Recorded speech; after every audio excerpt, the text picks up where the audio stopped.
अस्सलाम वालेकुम सजना वेली मित्रों, मैं ਤੁਹਾਡਾ ਦੋਸਤ ਸੋਵਰ ਅਲੀ ਤੇ ਤੁਸੀਂ ਵੇਖਦੇ ਪਏ ਹੋ ਆਪਣਾ ਚੈਨਲ ਪੰਜਾਬੀ ਵਸੇ। ਤੇ ਅੱਜ ਦੇ ਨਵੇਂ ਵਲੌਗ ਦੇ ਨਾਲ ਮੈਂ ਤੁਹਾਡੀ ਖਿਦਮਤ ਵਿੱਚ ਹਾਜ਼ਰ ਹਾਂ। ਤੇ ਅੱਜ ਦੇ ਵਲੌਗ ਦਾ ਆਗਾਜ਼ ਅਸੀਂ ਬਾਬੇ ਤਾਲਿਬ ਹੁਸੈਨ ਜਤੋਈ ਦੇ ਦੋ ਸ਼ੇਰਾਂ ਤੋਂ ਕਰਨਾ ਹੈ। ਤੇ ਮੈਂ ਤੁਹਾਨੂੰ ਅੱਜ ਸਬਜ਼ੀਆਂ ਵੀ ਖਾਣੀਆਂ ਨੇ ਆਦੀਆਂ। ਤੇ ਸ਼ੇਰ ਸੁਣੋ। सक्का वीर ने तेरा कोई तांक की है, सक्का वीर ने तेरा कोई तांक की है, हजरत यूसुफ वाली सूरत पढ़िया कर। बेअकली बेशक रड़े ते नच्चे पई, अकल हमेशा पर्दे विच ही रहिंदी है। अजकल इत्थे जीना केड़ा सौखा है, साह लैण दी चट्टी देनी पौंदी है। ते मैं बाबे दी कुल्ली च खड़ा हसूं ते बाबा ही कोई नहीं। आजा तां असीं सब्जियां भी खाने।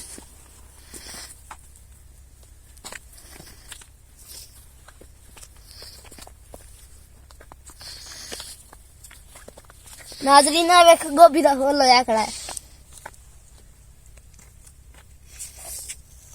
पंजाबी बच्चों को चाहिए कि अपने माँ बाप को ना पंजाबी सीखन, खासकर पिंडा वालियां नूं।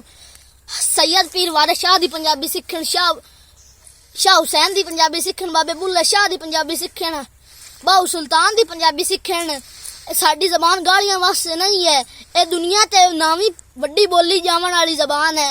ते जिहड़ी पंजाबी नूं बोल जासी कक्खां वांगू रोल जासी। देखो मूलियां होईयां खड़ियां ने,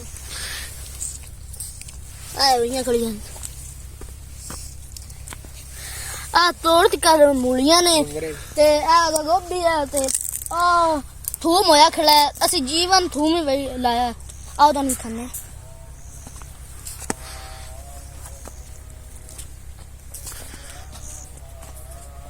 सैयद पीर वारिस शाह दा एक शेर है ते ओंदा मतलब मैं तुहाडे को पुछना है। शेर सुनो। चिड़ी चक दी नाल जो टुरे पांदी, पईयां दुद्धां विच मदानियां नी, लईयां कढ हरनालियां हालियां ने, सीयां बोए नूं जिन्हां ने लाणियां नी। सैयद पीर वारिस शाह दा ए शेर है ते इहदे विच मैं दो अल्फाज बोले ने, उन्हां दे मैं मतलब तुहाडे को पुछना है।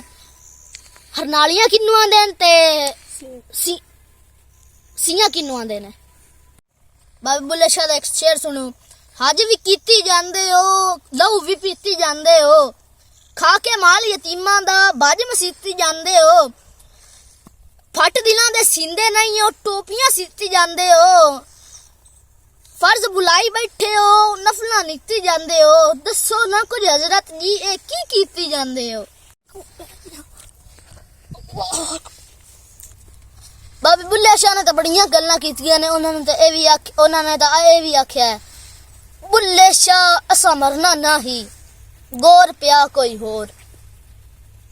बाबे बुल्ले शाह दा कलाम समझण वाले वास्ते ते आसान है।